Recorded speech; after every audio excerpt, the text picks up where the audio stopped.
ಆತ್ಮೀಯ H16 news ವೀಕ್ಷಕರೇ, ನಾನು ನಿಮ್ಮವ MI ಮಲ್ಲಪ್ಪ ಜೋತವರ. ಆತ್ಮೀಯರೇ, ಸಿದ್ದರಾಮಯ್ಯ ಸರ್ಕಾರದ ಮೇಲೆ ಆರೋಪಗಳು ಬರ್ತಾ ಇದ್ದಾವಲ್ರಿ.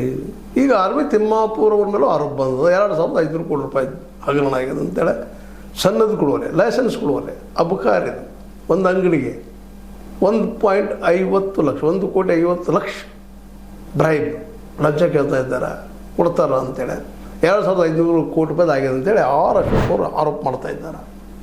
ಅದಕ್ಕೆ ಧ್ವನಿ ಸುರುಳಿಗಳು ಸಹಿತ ಕೊಡ್ತಾ ಇದ್ದಾರೆ. ಆ ಒಂದು ಆಡಿಯೋ ಮೂಲಕ ಅಲ್ಲಿ ಯಾರ ವ್ಯವಹಾರ ಆಗ್ಯದ, ಹೆಂಗೆ ನಡೀತದೆ ವ್ಯವಹಾರ, ಕೊಡದಿದ್ರೆ ವ್ಯವಹಾರ ಆಗೋದಿಲ್ಲ ರೀ, ಮ್ಯಾಲಿತನ ಆದ್ರಿ, ಮಿನಿಸ್ಟ್ರಿಗೂ ಹೋಗ್ತದೆ ರೀ, CMಗೂ ಹೋಗ್ತದೆ ರೀ ಅನ್ನೋಷ್ಟು ಮಟ್ಟಿಗೆ ಇದರ ಮಾತಾಡಿದ್ದಾವ. ಈಗಲೇ ಸಾಕಷ್ಟು ಹಗರಣಗಳು ಒಂದರಿಂದ ಒಂದು ಬರ್ತಾ ಇದ್ದಾವೆ. ಪೊಲೀಸರ ಮೇಲೆ ಈಗಾಗಲೇ ಆರೋಪ, ಸ್ವತಃ ಸಿದ್ದರಾಮಯ್ಯನವರು ಆರೋಪ ಮಾಡ್ತಾ ಇದ್ದಾರೆ ಪೊಲೀಸರ ಮೇಲೆ, ನೀವು ಸರಿಯಾಗಿರಪ್ಪ, ಏನು ನೀವು ಹಿಂಗಾದ್ರೆ ಹೇಗೆ ಅಂತೇಳಿ. ಅಲ್ಲೂ ಲಂಚ ಅವತಾರ, ಪೊಲೀಸ್ ಸ್ಟೇಷನ್ ಏನು ಹಗರಣಗಳು. ಅಂಥ ಸಂದರ್ಭದಲ್ಲ ಈ ಒಂದು ಹೊಸ ಮತ್ತು ಅಬಕಾರಿ ಪೊಲೀಸರಲ್ಲಿ ಸಹಿತ DCಯಲ್ಲೂ ಇದೆ. ಅಬಕಾರಿ ವ್ಯವಹಾರದಲ್ಲಂತೂ ಜೋರದ ಅನ್ನುವಂಥದ್ದು 2,500 ಕೋಟಿ ಸಣ್ಣದಲ್ಲ, ದೊಡ್ಡ ಹಗರಣ ಆಗಿದೆ. ಈಗಾಗಲೇ ಮುಡಾದ ಆಗಿರ್ಬೋದು, ನೀವು ಗೊತ್ತಿರೋದು ವಾಲ್ಮೀಕಿ ಹಗರಣ ಆಗಿರ್ಬೋದು, ಗೃಹಲಕ್ಷ್ಮಿಯಲ್ಲಿ 5,000 ರೂಪಾಯಿ ನಮ್ಮ ಗೃಹಲಕ್ಷ್ಮಿ ಲಕ್ಷ್ಮೀಬಾಯಿಯವರು, ಅದು ಇವತ್ತಿನವ್ರಿಗೆ ಇನ್ನೂ ಕ್ಲಿಯರ್ ಆಗ್ತಾ ಇಲ್ಲ ಏನಂತ ಹೇಳೋದು, ಎಲ್ಲಿ ಹೋಯಿತು ಅಂತೇಳಿ. ಇವೆಲ್ಲ ಒಂದರಿಂದ ಒಂದು ಹಗರಣ ನಡೀತಾ ಇದ್ದಾವೆ. ಇದು ಯಾಕೆ ಅಂತ ಸಿದ್ದರಾಮಯ್ಯರಂತೂ ಕ್ಲೀನ್ ಹ್ಯಾಂಡ್ ಇದ್ದಾರೆ, ಬಟ್ ಅವ್ರಿಗೆ ಏನು ಮಿನಿಸ್ಟರ್ಸ್ ಯಾಕೆ? ಅದಕ್ಕೆ ಅಶೋಕ್ ಅವ್ರು ಹೇಳ್ತಾರೆ, ಇಲ್ಲ ಎಲ್ಲರೂ ಅವರು ಅದಾರ ರೀ, ಭ್ರಷ್ಟ ಅದಾರ ಅಂತ ವಾದ ಮಾಡ್ತಾರೆ. ಈಗ ಸಣ್ಣದಲ್ಲ, ಇದು 2,500 ಕೋಟಿ ರೂಪಾಯಿ ಅವು ವ್ಯವಹಾರ ನಡೀತದೆ. ತಿಮ್ಮಾಪುರ ಅವ್ರು ಹೇಳ್ತಾರೆ, ಕೇಳಿದ ತಕ್ಷಣ ಇಲ್ರಿ ಇದು ಅಧಿಕಾರಿಗಳು ಸುಮ್ಮನೆ ನಮ್ಮ ಹೆಸರು ಹೇಳ್ತಾ ಇದ್ದಾರೆ. ಯಾವ ಸಿಕ್ಕ ಅಧಿಕಾರಿ ಇದ್ದಾನಲ್ಲ ಆಡಿಯೋದಲ್ಲೇ ಆ ವ್ಯಕ್ತಿ ತಿಮ್ಮಾಪುರ ಅವ್ರ ಹೆಸರು ಹೇಳ್ತಾ ಇದ್ದಾರೆ, ಸಚಿವರು ಮತ್ತು ಆದ್ಮೇಲೆ ಮುಖ್ಯಮಂತ್ರಿ ಅಂತೇಳಿ. ಇದೇನು ಅಂತಿದ್ದು. ಮತ್ತು ಆಲ್ರೆಡಿ ಲೋಕಾಯುಕ್ತರು ಅದನ್ನೆಲ್ಲ ರೈಡ್ ಮಾಡಿ ಹಿಡ್ಕೊಂಡಿದ್ದಾರೆ. ಪಾಪ ಲೋಕಾಯುಕ್ತರು ಸಾಕಷ್ಟು ಟ್ರೈ ಮಾಡ್ತಾ ಇದ್ದಾರೆ ರೀ, ಎಲ್ಲ ಭ್ರಷ್ಟರು ಹಿಡೀರಿಪ್ಪ ಅಂತೆ ಪಾಪ ಹಿಡಿದು ಕೊಡ್ತಾ ಇದ್ದಾರೆ ವಿತ್ ಡಾಕ್ಯುಮೆಂಟರಿ ಎವಿಡೆನ್ಸ್.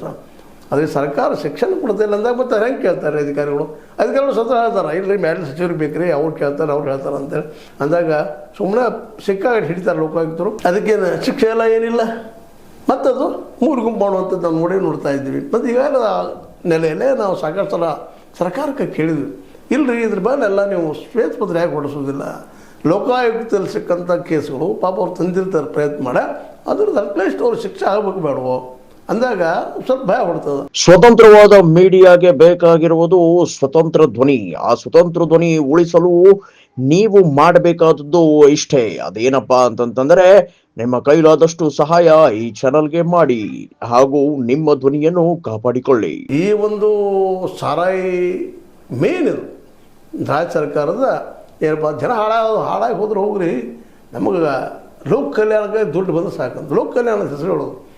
ಜನರಿಗೆ ಏನೋ ನಾವು ಸ್ಕೀಮ್ ಕೊಡ್ತಾ ಇದ್ದೀವಿ, ಅದರಿಂದ ಇಲ್ಲಿ ನಾವು ತೆಗಿತೀವಿ ಅಂತೇಳಿ. ಅಂದ್ರೆ ಜನರು ಸಾರಾಯಿ ಬಿಡೋಕೆ ಹಚ್ಚಿ ಅವ್ರನ್ನ ದಿವಾಳಿ ಎಬ್ಬಿಸಿ ಮನೆ ಹಾಳಾಗಿ ಹೋಗ್ರಿ, ಏನೋ ಆಗಲಿ, ಇನ್ಕಮ್ ಬರ್ತದೆ, ಅದು ನಾವಷ್ಟು ಹೊಡಿತೀವಿ, ಪಾರ್ಟಿ ಫಂಡ್ ಆಗ್ತದೆ, ಜೊತೆಗೆ ಒಂದಿಷ್ಟು ಏನೋ ಲೋಕ ಕಲ್ಯಾಣದಲ್ಲಿ ಕೊಟ್ಟಂಗೆ ಆಯ್ತಪ್ಪ, ಒಂದಿಷ್ಟು ಏನೇನೋ ಅಂತ ಅನ್ನುವಂಥದ್ದು.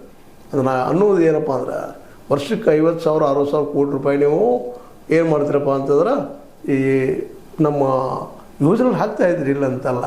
ಆದ್ರೆ ಈ ಒಂದು ದುಡ್ಡಿನಿಂದ ಆ ಬರೋ ಟ್ಯಾಕ್ಸ್ನಿಂದ ಅದರೊಳಗೆ ಮತ್ತು ಈಗ ಇದೂ ಒಂದು 2,500 ಕೋಟಿ ರೂಪಾಯಿ ಇದನ್ನು ಒಂದು ಅದಕ್ಕೆ ಹಾಕಿದ್ರೆ, ಜನಕ್ಕೆ ಕೊಟ್ಟಿದ್ರೆ ಲೋಕ ಕಲ್ಯಾಣಕ್ಕಾಗಿ ಅಂತ ನಾವು ಕೇಳ್ಬೋದು ಇವತ್ತು. ಆದರೆ ಇದು ನಡೆದಿದ್ದೇನು ಸುಳ್ಳಲ್ಲ, ಕೇಳೋದಂತೂ ಸುಳ್ಳಲ್ಲ, ಆದರೆ ಯಾವ ವ್ಯವಹಾರ ನಡೆದು ಏನು ಸುಳ್ಳಲ್ಲ. ಇದಕ್ಕೆ ಎಂಡ್ ಯಾವಾಗ ಆಗ್ತಾರಪ್ಪ, ಲಂಚಾವತಾರಕ್ಕೆ ಎಂಡ್ ಅಂತ. ಪಾಪ ಹಿರಣ್ಯರು ಹಿಡ್ಕೊಂಡು ಎಲ್ಲರೂ ಲಂಚಾವತಾರ ಬಗ್ಗೆ ಸಾಕಷ್ಟು ಮಾತಾಡಿದವ್ರ. ಮಾಸ್ಟರ್ ಹಿರಣ್ಯರಂತೆ ಲಂಚಾವತಾರ ಅಂತ ನಾಟಕನ ಮಾಡಿ ಬಂದುಬಿಟ್ರು, ಆದರೂ ಏನು ನಿಂತಿಲ್ಲ. ಹಿಂದೂ ಅದ ಲಂಚ ಇವತ್ತದ ಮುಂದೂ ಇರ್ತದೆ ಅಂತೇಳಿ ಇವತ್ತು ಅನಿಸ್ಲಿಕ್ಕತ್ತದಂತ್ರಿ. ಎಂಥ ಒಂದು ಹೋರಾಟ ಮಾಡಿದರು ಕೇಜ್ರಿವಾಲ್, ನಿಮಗೆ ಗೊತ್ತದ. ಅವ್ರ ಜೊತೆಗೆ ಅವರು ಅಣ್ಣಾ ಹಜಾರೆ ಅವರು ದೆಹಲಿಯಲ್ಲೇ ಕರಪ್ಷನ್ ಇದ್ರ ವಿರುದ್ಧವಾಗಿ ಇಂಡಿಯಾ ನಿಂತದಪ್ಪ, against of corruption, India is against of corruption ಅಂತ ದೊಡ್ಡ ಮೂಮೆಂಟ್ ಮಾಡಿದ್ರು. ಏನೇನೋ ಮಾಡಿದ್ರು, ಲೋಕಾಯುಕ್ತ ತರಬೇಕು, ಮಾಡಬೇಕು, ಏನೇನೋ ಮಾಡಿದರು. ಕೊನೆಗೆ ನಿಜವಾಗಿ ಅವರ ಮಾಡೋ ಉದ್ದೇಶ ಇದ್ರೆ ನಾವು ಅಧಿಕಾರ ಬರಬೇಕಾಯ್ತು. ಅಣ್ಣಾ ಹಜಾರೆ ಅವರು ಇನ್ನೊಬ್ಬ ಮೋದಿಯವರಿಗೆ ಅನುಕೂಲ ಮಾಡಿಕೊಟ್ರು. ಇದರಿಂದ ಮೋದಿಯವರು ಇವ್ರ ಕಾಲದಲ್ಲಿ ಏನು ಲೋಕಪಾಲು ಆಗಲಿಲ್ಲ, ಲೋಕಾಯುಕ್ತ ಆಗಲಿಲ್ಲ, ಲೋಕಾಯುಕ್ತ ಸ್ಟ್ರಾಂಗೂ ಇಲ್ಲ. ಕರ್ನಾಟಕದಲ್ಲಿ ಲೋಕಾಯುಕ್ತ ಹೆಸರಿಗಿದ್ದಾರೆ ಪಾಪ ಅವರು ಅಧಿಕಾರಿಗಳು ಹಿಡಿತಾರ, ನಮ್ಮ ಪಾಟೀಲರು ಹಿಡಿತಂತ ಇವ್ರ ಕೈ ಕೊಡ್ತಾರ, ಇವರ ಅದ್ರ ಮೇಲೆ ವ್ಯವಹಾರ ಮಾಡ್ಕೊಂಡು ಬಿಟ್ಬಿಡ್ತಾ ಇರ್ತಾರೆ. ಎಲ್ಲ ಕಡೆ ಅದ ಪರಿಸ್ಥಿತಿ. ಅದಕ್ಕೆ ಇದು ಎಂದು ನಿಲ್ತೈತಿ ಅಂತ ಅನ್ನೋದು ದೊಡ್ಡ ಪ್ರಶ್ನೆ ಆಗಿದೆ ಇವತ್ತು. ಯಾಕಂದ್ರೆ ಇದು ಸಣ್ಣ ಆರೋಪ ಅಲ್ಲ. ಈಗ ನಾನು ಹೇಳಿದಂಗೆ ನಿಮಗೆ ಈಗ ಮುಡಾದಾಗಿರ್ಬೋದು, ಅದ ನಂತರ ಈ ವಾಲ್ಮೀಕಿ ಹಗರಣ ಆಗಿರ್ಬೋದು, ಇದಾಗಿರ್ಬೋದು. ಅಂದ್ರೆ ನಿರಂತರವಾಗಿ ಈ 2.5 ವರ್ಷಕ್ಕೆ ಹೆಚ್ಚಿಗೆ ಬರೀ ಹಗರಣ ಕೇಳ್ತಾ ಇದ್ದಾವೆ. ಸಿದ್ದರಾಮಯ್ಯರ ಸರ್ಕಾರದಲ್ಲಿ ಇದೆಲ್ಲ ಏನು ಅಂತ. ಯಾಕಂದರೆ ಸಿದ್ದರಾಮಯ್ಯರು ಕ್ಲೀನ್ ಹ್ಯಾಂಡ್ಗೆ ಪ್ರಸಿದ್ಧರು. ಹಿಂದಿನ ಆಡಳಿತ ಚೆನ್ನಾಗಿ ಆಡಳಿತ ಕೊಟ್ಟಿದ್ರು. ಬಟ್ ಈ ಸಲ ಹೌದು ಗ್ಯಾರಂಟಿ ಕೊಡ್ತಾ ಇದ್ರೆ ಇಲ್ಲ ಅಂತಲ್ಲ, ಬಟ್ ಇವು ಆರೋಪಗಳು ಬರ್ತಾ ಇದ್ದಾವೆ. ಅದಕ್ಕೆ ನಮ್ಮ ಈಗಾಗಲೇ ನಮ್ಮ ತಿಮ್ಮಾಪುರ ಅವರು ಅದಕ್ಕೆ ಕ್ಲಾರಿಟಿ ಕೊಡೋಕೆ ಪ್ರಯತ್ನ ಮಾಡಿದ್ದಾರೆ. ಇಲ್ಲ ರೀ ಅಧಿಕಾರಿ ಸುಮ್ಮನೆ ಹೆಸರು ಕಳಿಸ್ತಾ ಇದ್ದಾರೆ, ಹೇಳ್ತಾ ಇದ್ದಾರೆ ಅಂತೇಳಿ. ಅಲ್ಲರಿ ಅಧಿಕಾರಿಗಳು ಯಾಕೆ ಸುಮ್ಮನೆ ಹೇಳ್ತಾರೆ ನಿಮ್ಮ ಹೆಸರು ಅನ್ನೋದು ಇಲ್ಲಿ ದೊಡ್ಡ ಮೂಲಭೂತ ಪ್ರಶ್ನೆ. ಯಾಕಂತಂದ್ರೆ ನೀವು ತೊಗೊಳ್ತಾ ಇರಲಿಲ್ಲ ಅಂದ್ರೆ ಅಧಿಕಾರಿಗಳು ಹೇಳಲಿಕ್ಕೆ ಹೋಗೋದಿಲ್ಲ. ಒಂದು ಹೇಳಿ ಸಹಿತ ಅವ್ರು ಶಿಕ್ಷೆ ಆಗೋಂಗೆ ಮಾಡಲ್ಲ. ಅವ್ರಿಗೆ ಏನದನ್ನು ಆಗಿ ಹೋಗಲಿ, ಹೊರಗೆ ಬರಲ್ಲ ಅವ್ರದ್ದು. ಯಾರು ಹೇಳ್ತಾ ಇದ್ದಾರೆ ಅಧಿಕಾರಿಗಳು, ಅವು ಶಿಕ್ಷಿಸೋದು ಆಗ್ತಾಯಿಲ್ಲ. ಏನು ಆರೋಪ ಮಾಡೋದು, ಕೆಲವೊಂದು ನಾವು ಜನ ಮಾತಾಡ್ತೀವಿ, ಲಾಂಚ್ ಭಾಳ ಲಾಂಚ್, ಮತ್ತು ಕೆಲವೊಂದು ಅದು ಕೂಡ ನಾವು ಮೌನ ನೀವು ಮೌನ ಅನ್ನುವಂಥದ್ದು. ಹೀಗಾಗಿ ಈ ಭ್ರಷ್ಟತೆ ಅನ್ನುವಂಥದ್ದು ಅಬಕಾರಿ ಇಲಾಖೆ ಒಂದೇ ಅಲ್ಲ, ಎಲ್ಲ ಇಲಾಖೆಗಳಲ್ಲೂ ಅದ. ಎಲ್ಲ ಇಲಾಖೆಗಳು ಇದಕ್ಕೆ ಬರೀನೇ ಇದ್ದಾರೆ. ಮತ್ತು ಅದ್ರಾಗ ಪೊಲೀಸ್ ಆಯಿತು, PWD ಆಯಿತು, ಮತ್ತೊಂದು ಮೂದೊಂದು ಆಯಿತು, ಎಲ್ಲ ಕಡೆ ನಡೀತದೆ ವ್ಯವಹಾರ. ಆದರೆ ಅವೆಲ್ಲ ಆನ್ ದ ರೆಕಾರ್ಡ್ ಸಿಗದಂಗೆ ವ್ಯವಸ್ಥೆ ಮೇಂಟೈನ್ ಮಾಡ್ತಿರ್ತಾರೆ. ಮತ್ತು ನಮ್ಮ ಪತ್ರಿಕಾ ರಂಗದಲ್ಲೂ ಏನಪ್ಪ ಅಂದರೆ ನಮಗೂ ಸ್ಟ್ರಾಟಜಿಸ್ಟ್ ನಿಮಗೂ ಸ್ಟ್ರಾಟಜಿಸ್ಟ್ ಅಂತ ಪತ್ರಕರ್ತರು ಸಾಕಷ್ಟಿದ್ದಾರೆ. ಹೀಗಾಗಿ ಸತ್ಯ ಹೊರಗೆ ಬರೋದು ಭಾಳ ಲೇಟ್. ಆ ಬಂದ ಸತ್ಯಗಳಿಗೆ ಅಟ್ಲೀಸ್ಟ್ ಶಿಕ್ಷೆ ಆದರೆ ಮನುಷ್ಯ ಸಮಾಧಾನ ಇರ್ತದೆ, ಭಯ ಹುಡ್ತದೆ ಅಧಿಕಾರಿಗಳಿಗೆ. ಮತ್ತು ಇನ್ನೊಂದು ನಾವು ಗಮನಿಸಬೇಕಾಗಿದ್ದು, ರಾಜಕಾರಣಿಗಳಿಂತಲೂ ಹೆಚ್ಚು ಭಯಪಡೋರು ಅಧಿಕಾರಿಗಳು. ಯಾಕಂದರೆ 58-60 ಸರ್ವಿಸ್ ಮಾಡ್ತಿರ್ತಾರೆ. ಅವ್ರ ಬದುಕು ಇಪ್ಪೆಟ್ಟು ಬಿಡಬಾರ್ದಾದ್ರೆ ಆದಷ್ಟು ಭ್ರಷ್ಟಾಚಾರ ರಹಿತವಾದ ಆಡಳಿತ ಕೊಡಬೇಕಂತ ಅವ್ರು ನಿರ್ಧಾರ ಮಾಡಿರ್ತಾರೆ. ಮತ್ತು ಅಷ್ಟೇ ಭಯ ಇರ್ತದೆ ಅವ್ರಿಗೆ. 1-2-3 ಜನಕ್ಕೆ ಒಂದು ದೊಡ್ಡ ಶಿಕ್ಷೆ ಆಯ್ತಪ್ಪ ಅಂತಂದ್ರೆ ನಿಶ್ಚಿತವಾಗಿ ಕಡಿಮೆ ಆಗ್ತದೆ ಅನ್ನೋದು ನಂಬೋಣ. ಯಾಕಂದ್ರೆ ಶಿಕ್ಷೆ ಸಾಕಷ್ಟು ಇತಿಹಾಸದೊಳಗೆ ಕೈ ಮೈ ಅಂತೇಳಿ ಕಣ್ಣಿಗೆ ಕಣ್ಣು, ಕಿವಿ ಅನ್ನುವಷ್ಟು ಪಟ್ಟು ಶಿಕ್ಷೆ ಆಯಿತು ಒಂದು ಕಾಲಕ್ಕೆ ಹಮ್ಮೂರಾಬಿಗೂ. ಅದರಿಂದ ಯಾವತ್ತೂ ಹೋಗಿಲ್ಲ.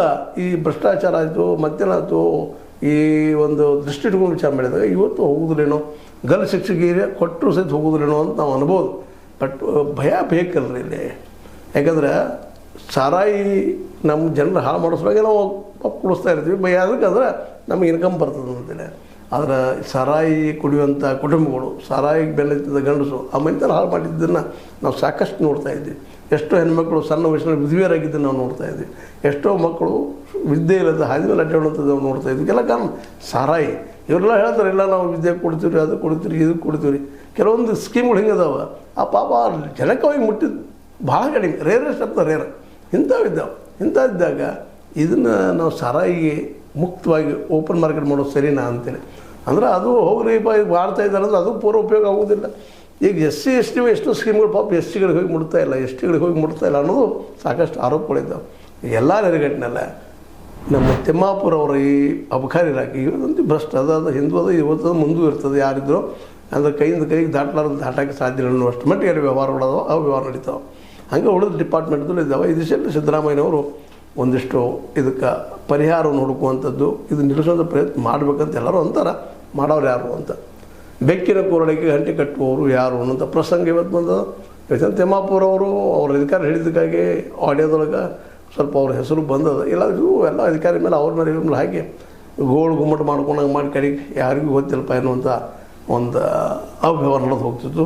ಏನೂ ಇರಲಿ, ಈ ಇನ್ನೊಂದಿಲ್ಲ ಪ್ರಶ್ನೆ ಮಾಡುವಂಥದ್ದು. ಅಶೋಕ್ ಅವರೇನೋ ಆರೋಪ ಮಾಡಿದ್ದು ಭಾಳ ಸಂತೋಷ.